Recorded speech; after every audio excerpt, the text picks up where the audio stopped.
Hi, I'm John Black, the CEO of Regulus Resources, and welcome to Six Mix. We're really happy to be presenting at this and give those of you that might be new to our name a chance to learn a little bit more about us, and those that are familiar with us just to get a quick update on what we're doing. I appreciate all the efforts of the Six team to put this forward. Regulus Resources is a publicly traded company on the TSXV. We're also traded in Lima, so the appropriate disclaimers apply to it. Just a quick setup on this in terms of describing who we are and what our strategy. Each junior exploration company is a little bit different on what they do. And what our team is, we're a team of very experienced exploration geologists that specialize in identifying projects that have the potential to be very large copper or copper gold deposits. Capture those projects at a downturn in the market or from a group that wants to pass the project on to a technical team that can explore it. Once we've captured the project, we add value to the project by drilling the project out and advancing it through approximately a pre-feasibility stage. In that process, de-risking the project to move forward. And then in our strategy, ideally what we'd like to do is monetize the project by selling it to a major mining company at approximately pre-feasibility stage or a little bit earlier if possible. Regulus is actually the second of three companies that we've had in our same management team. Our first company was called Antares Minerals. We had the good fortune to discover the Hikira deposit in southern Peru, which we drilled out and sold the first quantum in 2010 for $650 million. So we have executed our strategy once. We learned a heck of a lot in the process of that. And now we're set up with an equally exciting project called the Antacore Copper Gold Project in northern Peru in Regulus, and we think we're well on the pathway to a similar success story. As an addition to that, we have a sister company, Aldebaran, where we've put our hands on a very exciting copper project in Argentina called the Altar Copper Project that you can learn more about by visiting the Aldebaran website. Okay, just a quick snapshot on why Regulus Resources. We're delivering a copper project at exactly the right time. We have a fantastic project, and I couldn't think of a better time to have our hands on a large copper gold project like what we have. We have a proven strategy, which I just mentioned, that we intentionally set out on a strategy. We've executed it once, and we're well on our way or well positioned to do it again with Regulus Resources. And very importantly, we have quality partners to help us go through this process. By delivering a copper project at the right time, what the key points on this are is we have a large resource already in hand that's well defined. It's part of an even larger deposit when it's combined with the neighboring mining operations that next door that's effectively pre-stripping the deposit and setting it up for it to make a change into a much larger copper gold project that would need to include our ground as well. It has a very low strip ratio in addition to being large and quite attractive grade.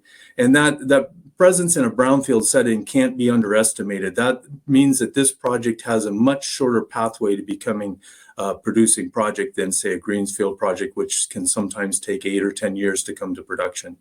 In terms of quality partners, what I'd like to point out is that Rio Tinto Newton recently made an investment into us, so we'll talk about the importance of that and that strategy moving forward. We also have a very significant shareholder in Route 1, a large hedge fund out of San Francisco that's provided excellent support for us as we advance our projects going forward. And Osisko Gold Royalties also has royalties on the project and provides us support in the project. In addition to the strategic partners that I've just mentioned, it's important to note that we consider our partners all of the stakeholders in the projects, including the communities that are surrounding the projects that will allow us to move the project forward. So let's talk about that Rio Tinto strategic investment, because this is news for many of you. It's the most recent news release we've had out on the company.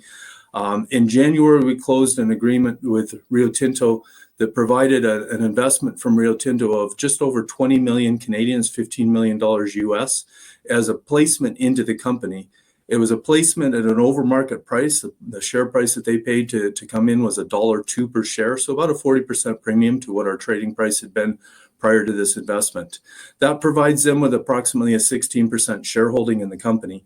And this agreement is with a division of Rio Tinto called Rio Tinto Newton. And so the agreement provides Rio Tinto a chance to more closely monitor the project moving forward and to importantly test a series of patented technologies that they've grouped together, which explore the possibility of doing heap leaching of primary copper sulfide ores.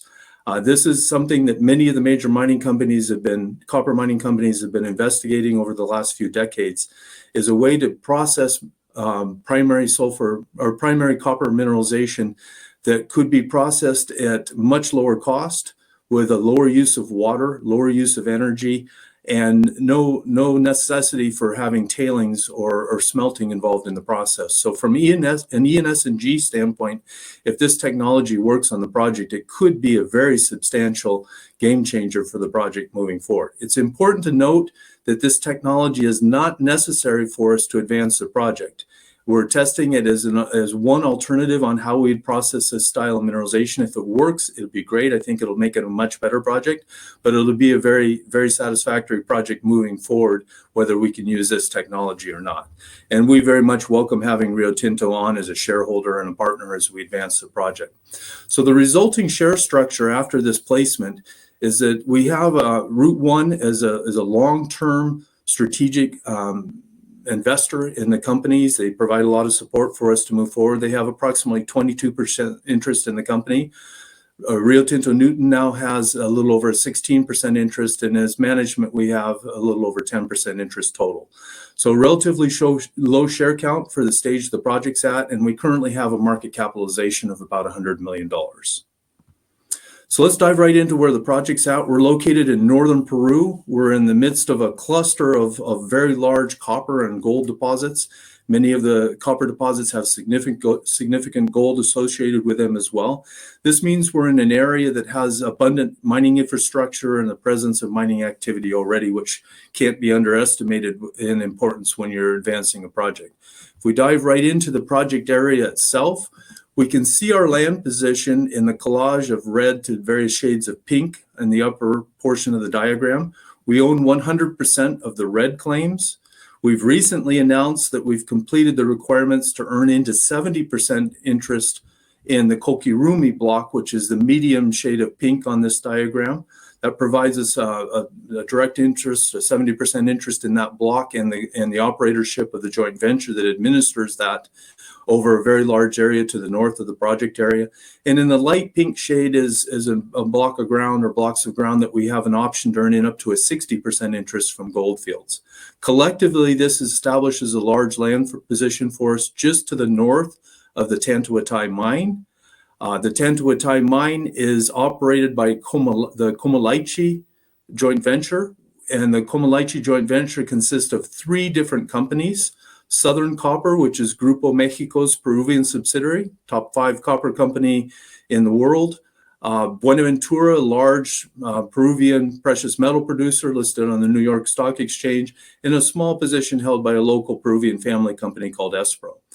Collectively, that joint venture is mining the oxide cap for precious metals. They produce gold by heap leaching oxide material on the top of the project, and they're pre-stripping and exposing a much larger copper gold sulfide deposit that's partially on their ground and partially on our ground.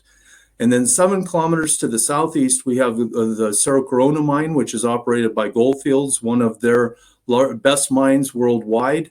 But both Cerro Corona and Tantuatai are mines that have relatively short remaining mine lives. They've been very good mines for their respective owners, but they only have a few more years left, approximately 5 years for each mine going forward. However, in the district, there's an opportunity to transition from 2 very interesting mines that provide a lot of direct employment and economic support for the communities in the area to one much larger mine that we would, in our vision, would be a mine, what we call a multi-generational mine that will last for quite a number of years moving forward, decades actually.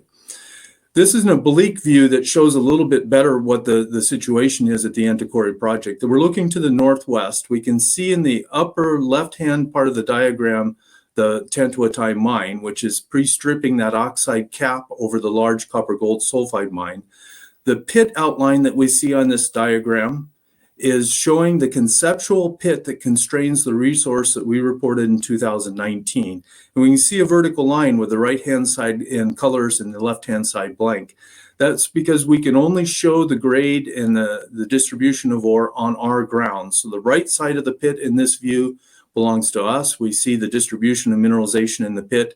The sharp boundary, which moves to the left side, which is onto the property belonging to Comalaichi and the Tantuatai mine to our south. This is how we can show the diagram. We know what's on the other side of the diagram. We just aren't allowed to show that publicly moving forward. So let's look a little more closely at what the size of this deposit is. We've got a view on how it looks and how we can show that diagram. In the upper right-hand side of the diagram, we see a plan view that shows our claims. Once again, the dark red claims are 100% owned by Regulus. The pink claims we've just earned into 70%, and the gold-colored claims we have a pathway to go to 60%. We can see the black outline of the pit that constrains our resource. Within that pit, and only on our ground, in the red ground, is the resource we reported in 2019, which is in the lower right-hand portion of the diagram. We can see it's about 50% indicated, about 50% inferred. The total of that is a little over 500 million tons. It's slightly less than 0.5% copper and 1/4 gram to 1/2 gram of gold and significant silver. So very good combined grades on this moving forward, approximately a 0.7 copper equivalent and a large tonnage. And that's just the portion of the deposit that's on our ground. If we look at what's most recently been reported for our neighbors, part of the portion, the overall district, they report over 900 million tons at a slightly lower grade. They use a different cutoff than we do moving forward.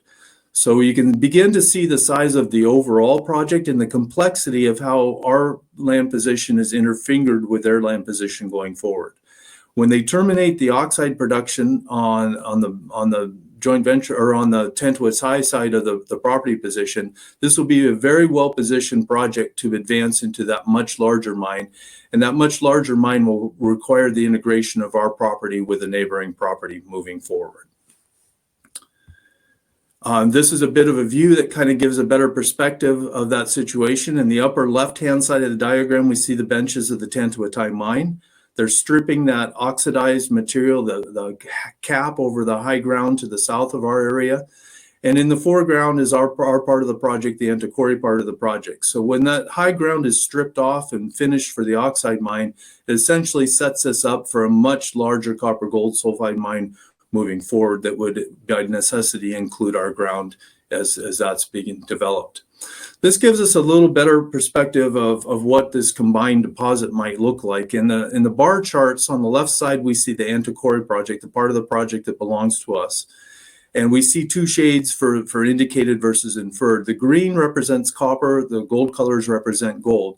And we can see the combined amount of copper in our portion of the project is over 5 billion pounds of copper and over 4.5 million ounces of gold. But when we combine that with the most recently reported resource from our neighbors, we can see the total deposit put together of what's reported right now would be over 11 billion pounds of copper, a very large copper deposit in its own right, and nearly 10 million ounces of gold, a very large gold deposit if it were only gold.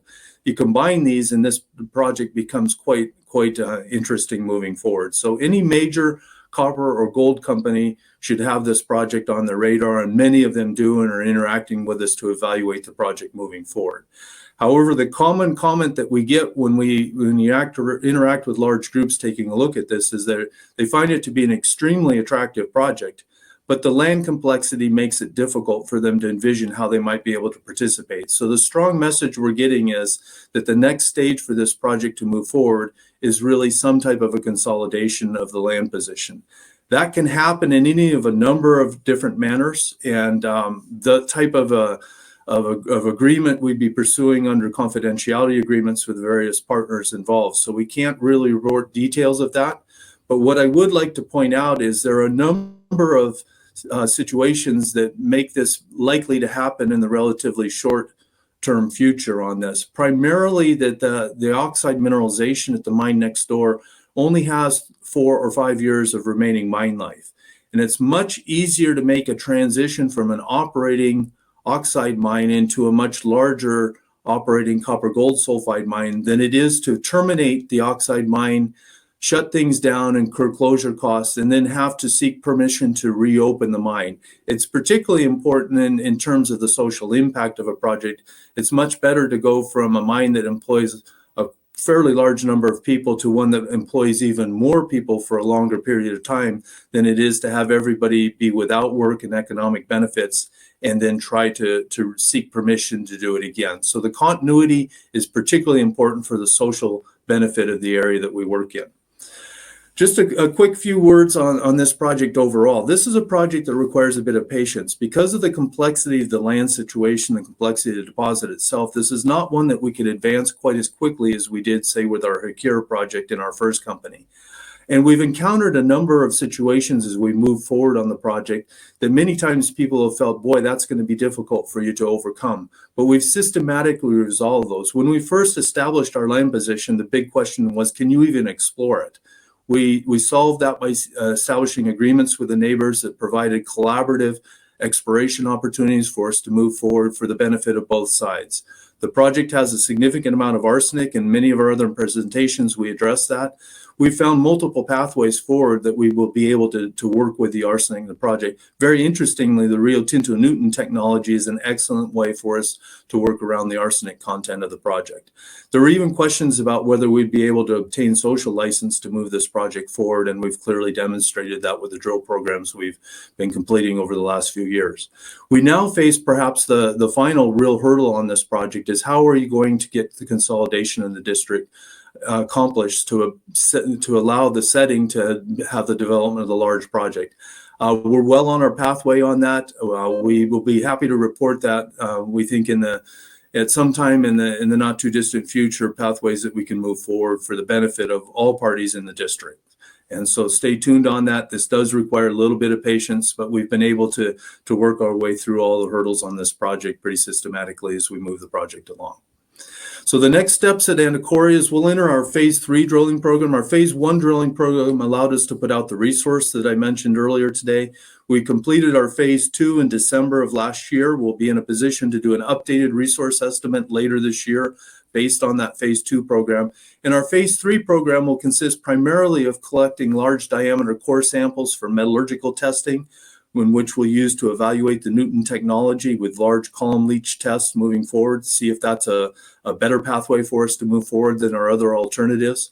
Once again, we do not need to have the Newton technology to work to have this be a very attractive project. It just has potential to make it even more attractive and with a lower carbon footprint moving forward. As I mentioned, we'll have that resource update out later this year. We'll continue to work towards earning in on the Goldfields JV, which will include additional exploration work to the east of the project. And more importantly, we'll be working collaboratively with partners in the district to seek a way that we can collectively move this project forward to the benefit of all stakeholders in the area. So please stay tuned. I think you'll see some pretty exciting news coming out of this over the course of the next 6 to 18 months as we complete those activities that I just indicated.